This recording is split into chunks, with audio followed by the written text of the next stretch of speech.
Ok, donc maintenant que vous êtes à l'aise, on va terminer. On va voir l'ICMP, le TCP, l'UDP, ok, et terminer. Voilà, voilà, voilà, voilà. Et le timestamp aussi, je pense. Ok, donc ça sera la quatrième vidéo et la dernière de cette première série. Et je vous en ferai, je pense qu'il y a encore, je pense une dizaine minimum de vidéos à faire sur Nmap pour parfaitement le maîtriser. On va monter en puissance, hein, comme vous le savez. Donc voilà, on est parti, on fonce. Je vais essayer de faire ça en moins d'une demi-heure. Il n'y a plus grand-chose maintenant que vous êtes à l'aise, je pense, sur les bases. Ok, donc on repasse en français, on va se l'ouvrir en grand. Et maintenant, on va voir donc la découverte de l'OpenMap à l'aide des paquets de ping, hein, que tout le monde connaît. On a vu, on a deux types de ping. On a le type 8, l'écho, et le type 0, ok, qui est le request. Ok. Donc à chaque fois qu'on essaye de pinguer, c'est ce qu'on va faire. On va envoyer un ICMP echo request et la machine va nous répondre par un ICMP echo reply, réponse. Hein, c'est simple. Donc, c'est simple, mais l'approche la plus simple n'est pas toujours la plus fiable en fait, hein. De nombreux pare-feux bloquent l'écho ICMP, hein, et on ne veut pas répondre à quelqu'un qu'on ne connaît pas sur Internet. Sinon, il va savoir qu'on est là et peut-être il va pouvoir commencer à scanner nos ports. Ok? Donc, on ne veut pas ça. Donc, les nouvelles versions de Microsoft, notamment, c'est pas le cas pour Linux ou macOS, mais Microsoft sont configurées avec un pare-feu qui bloque toutes les demandes Echo ICMP par défaut. N'oubliez pas qu'une requête ARP précédera la requête ICMP si votre cible se trouve sur le même réseau, comme on l'a vu tout à l'heure. Pour utiliser la commande echo ICMP, hein, pour découvrir les autres en direct, on va utiliser le PE. Hein. N'oubliez pas d'ajouter également le "-sn si vous ne voulez pas suivre cela avec une analyse de port, faire moins de bruit, gagner du temps. Donc, on l'a vu, hein, l'ICMP fonctionne en envoyant une demande d'écho ICMP et s'attend naturellement à ce que la cible réponde avec une réponse. Hein. Donc, si elle répond pas, qu'est-ce qui se passe? Eh ben, soit elle n'existe pas, elle n'est pas en ligne, soit elle est en train de redémarrer, soit la machine a été piratée, crashée, soit elle bloque les ports. Ok? Donc, ça va être beaucoup plus compliqué. Vous compreniez bien que pour un hacker, s'il reçoit le fait que bah, la machine est up, il sait qu'elle existe. Si on lui dit, bah écoute, elle est peut-être éteinte, elle est peut-être être redémarrée, la machine elle est peut-être crashée, peut-être elle n'existe pas, ou peut-être elle est en train de filtrer les ports pour te niquer la gueule, vous comprenez bien que Toto le hacker, ça a commencé à lui compliquer la tâche. Hein. Ça, il va passer plus de temps. Et qu'est-ce que je vous dis tout le temps? La reconnaissance, c'est extrêmement chronophage. Parce que non seulement vous allez devoir pinguer les machines, mais vous allez devoir essayer de comprendre qu'est-ce qui se passe, quelle est la topologie au niveau du réseau, quels sont les ports ouverts, quels sont les services qui tournent. Est-ce que les ports sont filtrés mais ils sont peut-être ouverts, ou ils sont filtrés, ça veut dire qu'ils sont vraiment fermés? Comment je peux m'assurer de ça? Je vais devoir lancer des attaques hybrides qu'on verra plus tard. Ok? Donc Nmap, c'est un art. C'est vraiment l'art de savoir sonder, scanner le réseau, sans se faire détecter, être le plus efficient possible et le plus rapidement possible. Ok? Donc dans l'exemple ci-dessous, on a analysé le sous-réseau de la cible. Hein. On est encore avec un CIDR en 24, donc 255 machines, et de 0 à 255, cette analyse va envoyer bah, des paquets écho si ICMP à l'ensemble du sous-réseau. Ok? Nous attendons ce que les autres directs répondent, cependant il est sage de rappeler que de nombreux pare-feux bloquent ICMP. Ok? Donc qu'est-ce qui va se passer? Bah, certaines machines vont répondre et d'autres pas, tout simplement. Ok? Donc la sortie de l'analyse, on voit qu'on a 8 machines, hein, hautes qui sont up et qui nous répondent, et on arrive à récupérer les adresses MAC. D'une manière générale, nous nous attendons pas à récupérer les adresses MAC des cibles, à moins qu'elles se trouvent sur le même sous-réseau que notre système. Hein. Si vous allez pinguer sur Internet, vous aurez des adresses IP, jamais vous aurez les adresses MAC. Ok? Que ça soit bien clair. Hein. Ne croyez pas que vous allez récolter les adresses MAC des serveurs de Google. Hein. Ça se passe pas comme ça. Ok? C'est que sur un même sous-réseau. Hein, et même, j'ai envie de dire, local. Ok? Donc, Nmap n'a pas eu besoin d'envoyer des paquets ICMP, hein, car il a confirmé que ces autres sont en place grâce à l'ARP. Donc, en effet, hein, si l'ARP fonctionne, il est assez intelligent, le programme, pour pas se dire, bah, je vais envoyer en plus des paquets ICMP. On perd du temps, on génère encore une fois du bruit, donc on devient détectable et ça sert à rien, c'est inutile. Ok? Donc maintenant, on va répéter l'analyse, mais cette fois, on va analyser à partir d'un système qui appartient à un sous-réseau différent. Les résultats sont similaires, mais comme vous le voyez, on n'a plus du tout les adresses MAC. Ok? Il nous dit juste, ah, il est up, il est up, il est up. Ok? Donc si on regarde les paquets réseau à l'aide d'un outil comme Wireshark, et je vous apprendrai à l'utiliser, on va sniffer le réseau hein, pour savoir ce qui se passe, pour voler des mots de passe, ou pour essayer d'étudier la cyberattaque qui est en cours sur notre réseau. Vous verrez, on fera plein de cours Wireshark, ne vous inquiétez pas. Ça va venir, mais avant d'utiliser Wireshark, il faut déjà comprendre le réseau. Ok? Donc ça sera pour bientôt, mais pas tout de suite.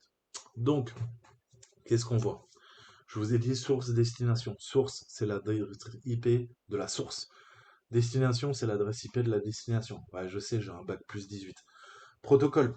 Protocole ICMP. Bah, ça tombe bien, le ping, c'est le protocole ICMP. OK? Et son petit nom, c'est Echo. Et là, on voit qu'on a que des requêtes. Ensuite, on a quoi? On a l'offset. OK?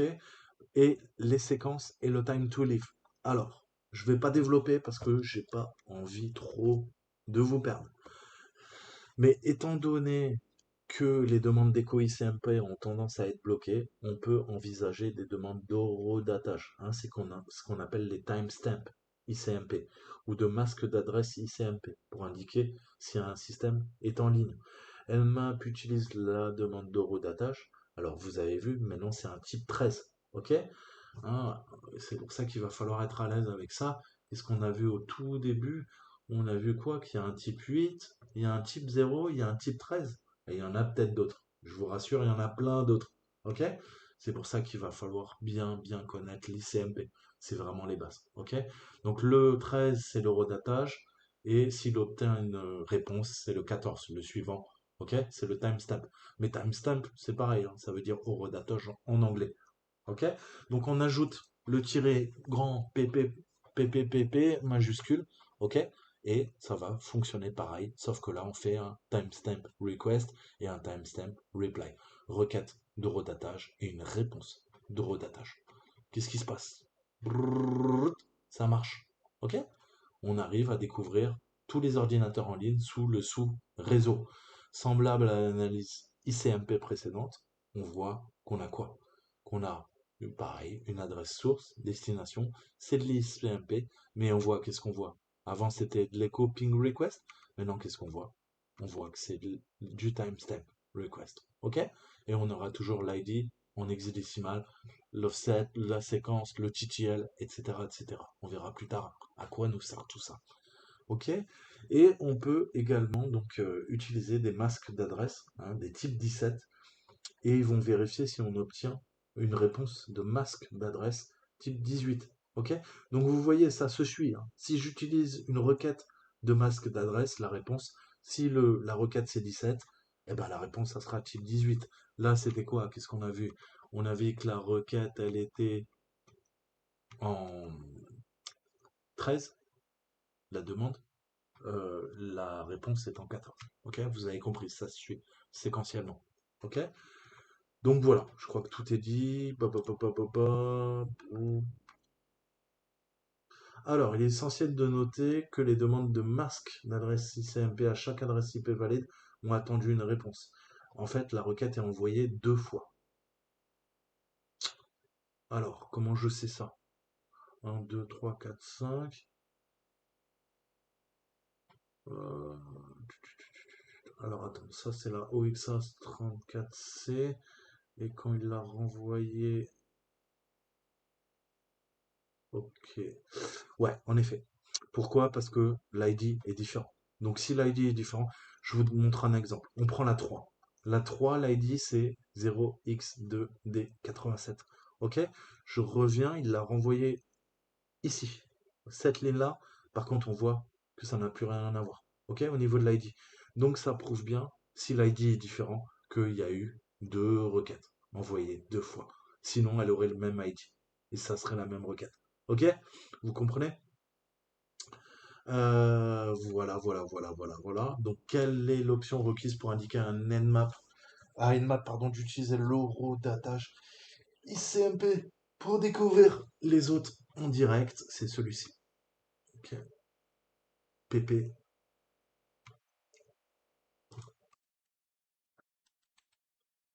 Quelle est l'option requise pour utiliser le masque d'adresse ICMP pour découvrir l'autre en direct? C'est celui-ci, hein, c'est le PM. PPPM, ça suit.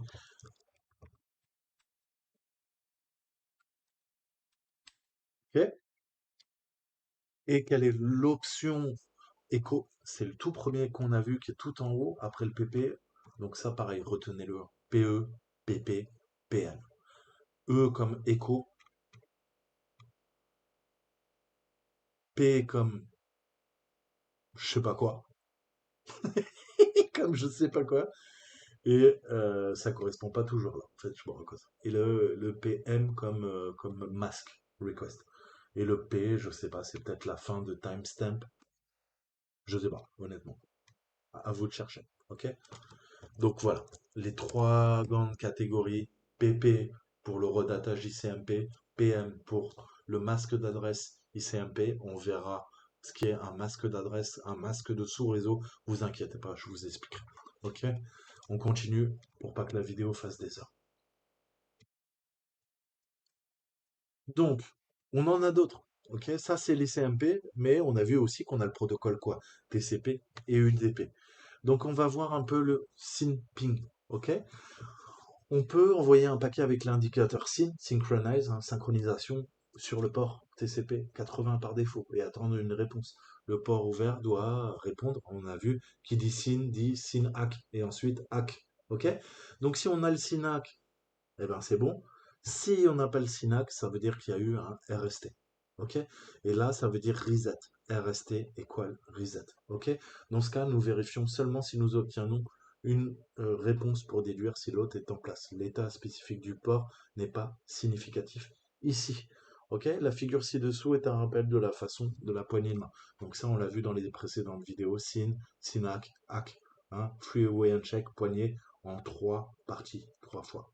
Ok, donc si vous souhaitez que Nmap utilise le TCP SYNPing, on va utiliser cette fois-ci PS. Ok, PS suivi S comme SYN, suivi du numéro de port, de la plage, de la liste, d'une combinaison de ceci. Hein. Si je fais PS21, ça va cibler le port 21 avec un TCP SYNPing. Si je mets TPS 21-25, ça va tester du 21 au 25. Ok, si je fais tirer PS 80, 480, 443, 80, 80, ça va tester les trois ports. 80, 443, 80, 80. Ok? Et tous les flags là, les PS, les PE, les PM et tout ça, ça fonctionne pareil. Vous pouvez quoi? Utiliser un port, une plage, une liste ou une combinaison. Ok? Les utilisateurs privilégiés root et sudo peuvent envoyer des paquets TCP SYN et n'ont pas besoin de terminer la négociation trois voies, même si le port est ouvert, comme illustré ci-dessous. Les utilisateurs non privilégiés n'ont pas d'autre choix que de terminer la négociation à trois voies. Quel est l'intérêt? Ben, vous serez beaucoup plus grillé. Ok? Pourquoi? Parce que si je suis pas privilégié, eh ben, je vais devoir envoyer la RST au serveur obligatoire. Ok, enfin, l'acknowledgement obligatoire. Qui dit acknowledgement, ça veut dire que la communication est établie. L'ordinateur a mon adresse IP. Si je lui envoie un reset, je lui nique la gueule.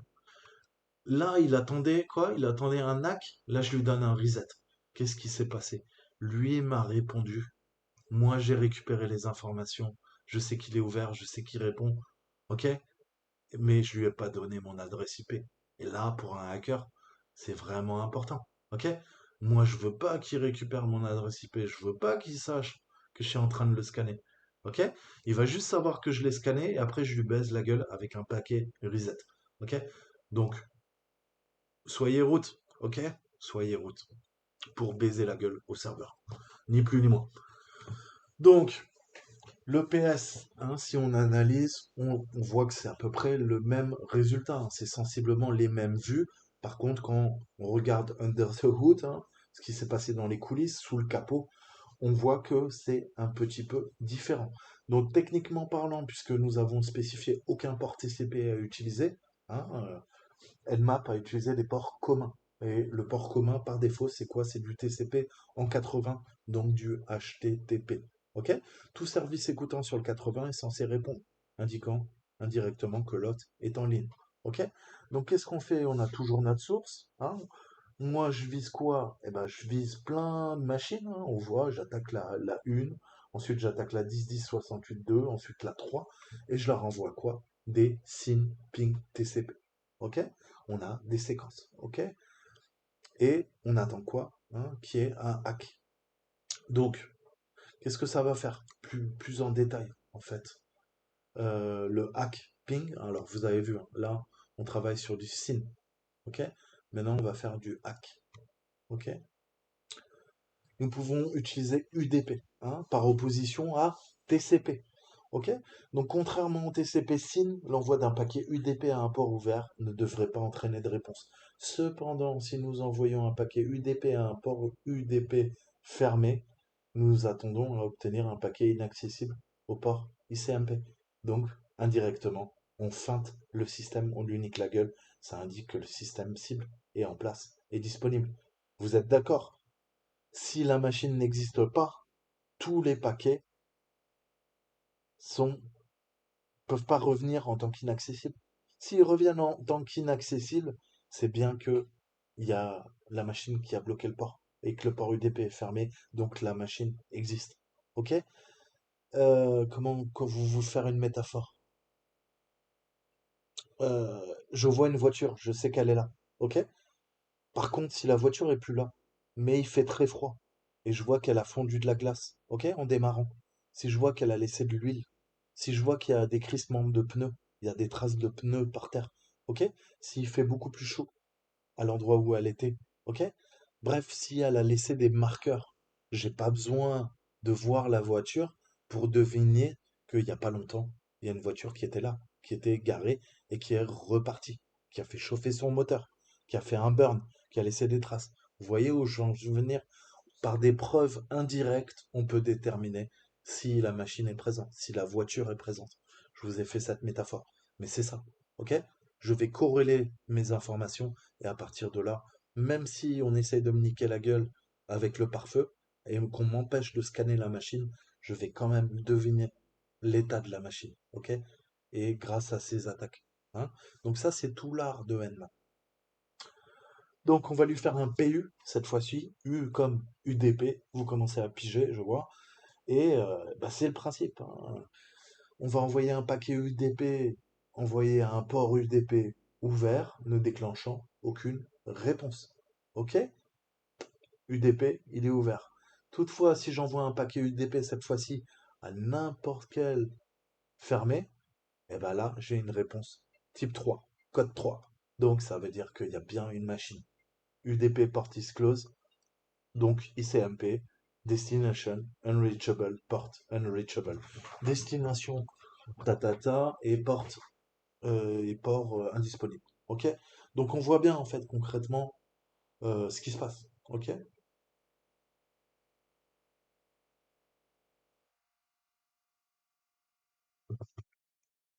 Donc la syntaxe pour spécifier les ports est similaire à celle de TCP SYNPING et DAC ping.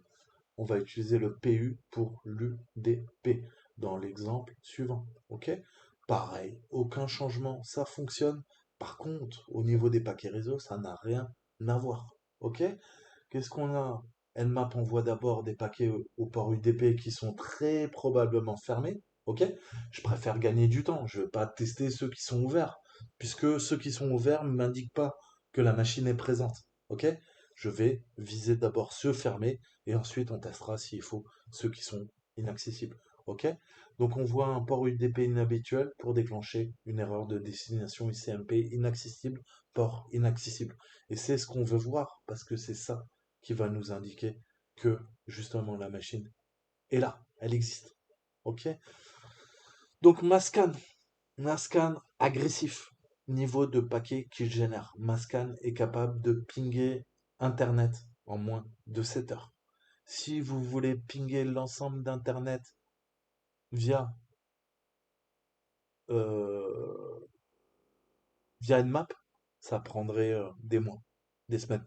Ok? Avec une connexion 1 giga, vous pouvez scanner l'ensemble de l'Internet. Alors, soit un port des milliards de milliards de milliards de machines sur Internet, c'est interdit, hein, je vous rappelle. Euh, Soit l'ensemble des ports, 65 000. Et là, je pense qu'il y a moyen de le faire en moins de 10 jours, avec une connexion 1 giga. Donc, c'était un truc qui aurait mis, il y a quelques années, mais je sais pas, 1 an ou 2 ans, avec une machine super puissante pour pouvoir scanner Internet. Maintenant, avec un PC portable et une connexion fibre 1 giga, vous pouvez scanner l'ensemble de l'Internet. Vous êtes Shodan. Ok? Donc, ma scan très très violent. Par contre, il génère beaucoup beaucoup de bruit. Ok? Donc, c'est agressif. Donc, ça envoie beaucoup de paquets à la seconde. Donc, vous allez faire du red flag, comme on dit. Vous allez, si jamais il y a des systèmes de défense, des sondes, des systèmes anti-intrusion et tout ça, vous allez alerter votre cible. Ok? Mais on peut scanner et très très vite. Hein? Qu'est-ce que je peux lui demander?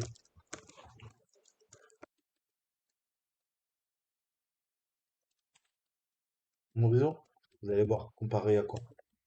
Comparé à comparé à Nmap, vous allez rigoler. Ok. Pourquoi on l'utilise pas? Parce que on n'a pas tous les scripts. Et les scripts nous permettent d'attaquer des machines. Les scripts Nmap, on va les voir après, vous allez voir que c'est extrêmement puissant. On peut attaquer des machines, on peut faire de la reco, on peut récupérer plein d'informations. Mascan, lui, il scanne, hein, en masse. Et il faut pas lui demander autre chose, mais il le fait bien.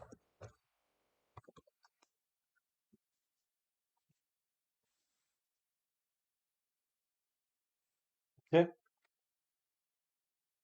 Donc là, je suis en train de scanner combien?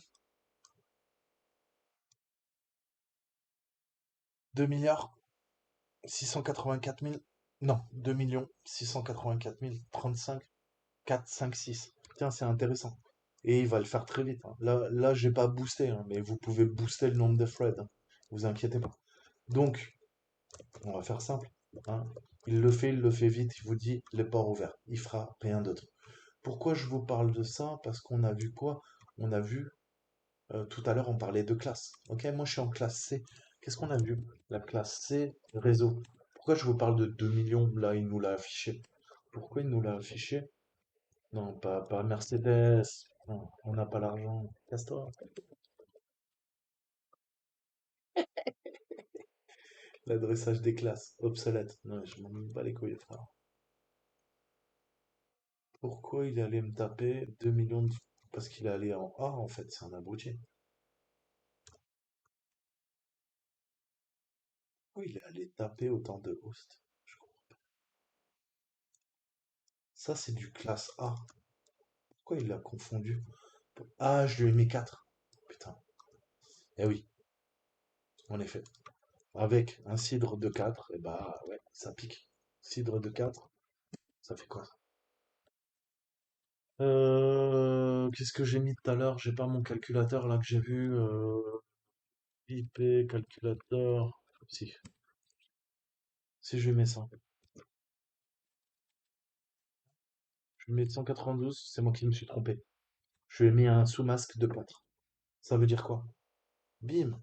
Ok? Ça veut dire quoi? Ça veut dire que je suis en 192 00004. Ok? Et qu'il y a bien 2 millions. Hein, 684 354. Eh mais non, mais même plus. Plus. On est à combien là? Là, on est à 435 000. On est à 268 000. Pardon. Ok? Et on voit bien que c'est exactement ce qu'il nous dit. Ok? Donc vous voyez qu'il vous calcule bien, hein, les masques de sous-réseau et le nombre d'IP qu'il peut scanner. Si je dois scanner, donc je reviens, je vais scanner mon réseau. On va faire simple. Calme-toi, calme-toi.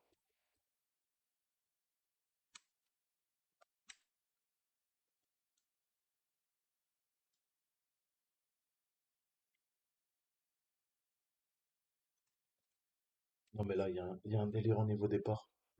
Je suis sûr qu'il y a moyen d'envoyer la source encore plus nombre de threads. On peut en mettre 250.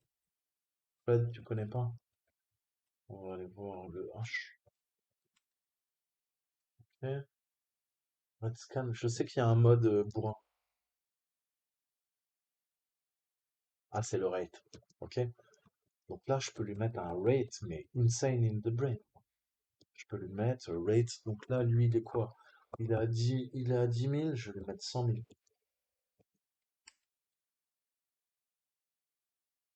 Randomization is our reason red. Riffing please.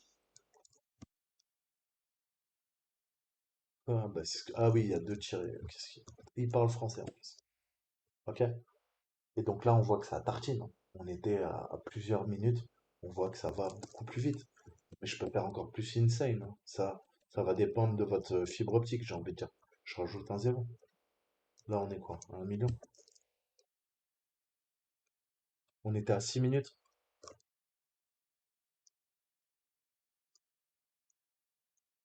Ok? On voit que je grappille. Je peux encore pousser, hein. Moi, avec ma connexion, il n'y a pas de problème. On va pousser. Allez, on va lui en mettre en deux. Ok? Plus vous poussez le rate, plus vous allez grappiller des minutes. Jusqu'à un certain point, hein, parce que bah, votre réseau, il va être saturé au niveau de la bande passante. Mais grosso modo, ce qu'on fait en 6 minutes là avec ma scan, si on devait scanner 256 machines, 65 536 ports avec Nmap, vous avez beau booster le nombre de threads et tout ça, c'est pas 5 minutes que vous allez prendre, ou 6 minutes, c'est je pense une bonne heure, voire peut-être 2 heures ou 3 heures. Donc on voit vraiment la rapidité. Ok? Donc voilà, Mascan, très très bon outil pour attaquer des réseaux d'entreprise, pour attaquer Internet. C'est totalement interdit, je le répète. Ne le faites pas. Surtout ne le faites pas. Alors, donc voilà, ça, j'espère que c'est bien clair. Mascan pour tartiner. Et après, on va se servir de Nmap sur les ports que nous a trouvé Mascan pour commencer à feinter les pare-feux et leur baiser la gueule. Ok? Donc, quelle analyse TCP ne nécessite pas de compte privilégié? C'est une excellente question. Très très bonne question. Très très très bonne question. Donc, qu'est-ce qu'on a vu? Il fallait être privilégié pour pouvoir, quoi? Lui, niquer la gueule et faire un RST. Ok? Donc,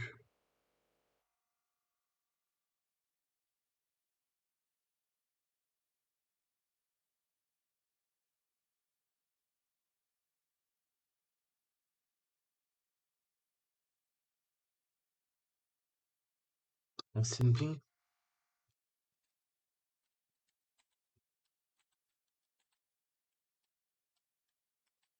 Ok? Quelle analyse nécessite? Eh ben, il y a un hack cette fois-ci. Ping. Ok? Ça, c'est en UDP. Ok? Ça, c'est en TCP. Ça c'est en signe, là c'est en NAC, pardon. Et quelle option devrons-nous ajouter à Nmap pour utiliser un analyse ping tin sur le port telnet? Bah, je lui mettrai, je veux quoi?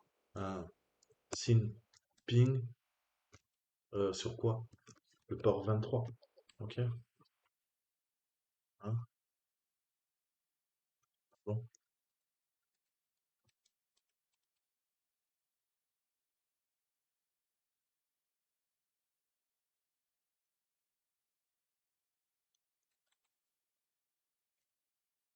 Oh merde, c'est 20. Non, c'est 23, c'est pas 25. Qu'est-ce qu'il me raconte?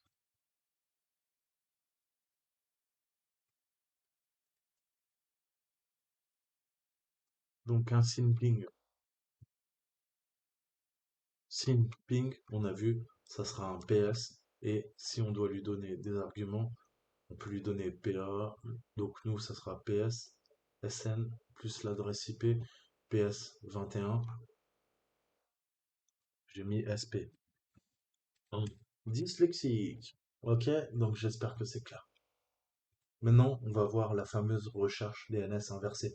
Le comportement par défaut de NetMap, c'est d'utiliser des autres qui sont en ligne via ce qu'on appelle le reverse DNS. En fait, hein. Les noms d'hôtes peuvent révéler beaucoup de choses. Cela peut être une étape utile. Toutefois, hein, si on souhaite ne pas envoyer des requêtes DNS, on peut mettre l'argument petit-n pour ignorer cette étape. par défaut, Nmap va rechercher les autres en ligne, hein. Donc, si vous voulez interroger le serveur DNS, même pour les autres qui sont hors ligne, vous pouvez utiliser le grand R. OK? Ça veut dire le reverse. OK? Et si vous souhaitez utiliser un serveur DNS spécifique, vous ajoutez DNS serveur plus le serveur DNS. Voilà. Donc, nous voulons que Nmap émette une recherche DNS inversée pour tous les autres possibles sur un sous-réseau dans l'espoir d'obtenir les informations à partir des noms.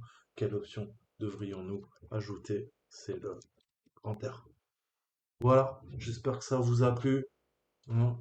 Voilà les bases que je vous mettrai en description. Et sinon, bah écoutez, je vous dis à très bientôt. Prenez soin de vous. Ciao, ciao.